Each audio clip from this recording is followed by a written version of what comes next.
Unilineal Evolution. And what this theory states is all humans' ways of life pass through similar stages of development. And in this theory, the belief is that humans start as savages, and then we evolve to barbarians, and then from barbarians to civilized human beings. And part of how we would determine where people are on that spectrum would have to do with technology, tool use, written language.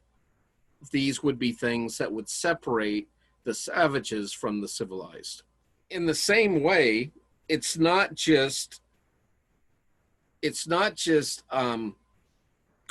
cultures or people that are evolving, but even religion itself.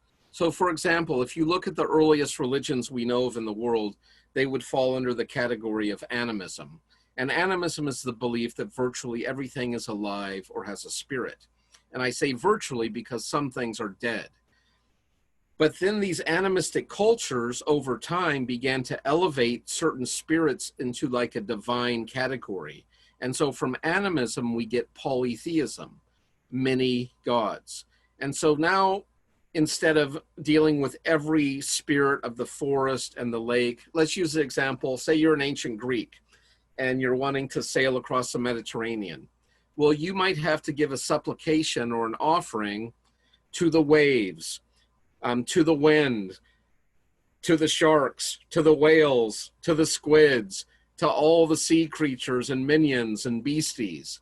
But if you elevate a spirit like Poseidon or Neptune as God or Lord of the oceans, if you become a devotee or offer a sacrifice to that deity, he will keep all the minions in check for you.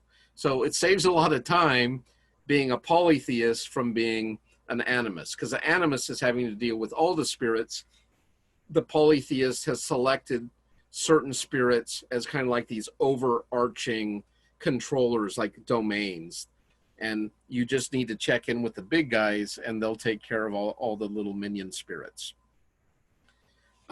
This then evolves from polytheism to monotheism or pantheism, this belief in one God or that all is one. And even in this, if you look at the Bible, we get this progressive revelation. God in Genesis is presented as this primordial creator spirit. And then we see him in Egypt claiming he is the greatest of all the gods. So we go from almost like an animistic description to a polytheistic. And much of the Old Testament is God in competition with or showing his superiority to the gods of the other nations. And then by the time we get to Isaiah and the major prophets, it's quite clear that these other gods aren't even real, but there is only one God. And then we have even the progression going through from the Exodus. We have this primordial God in combat with other gods, like unleashing the 10 plagues on Egypt.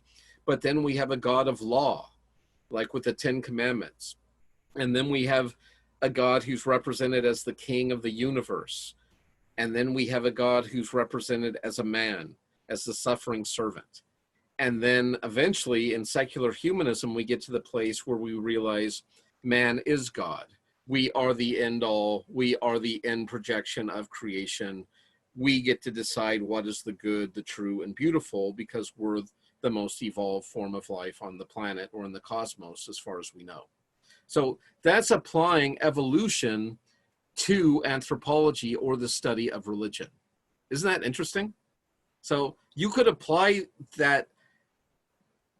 those presuppositions of gradualism or uniformitarianism or even evolution from simple to complex to everything, from fashion to religion to politics. It's all in there. It's not just for biology.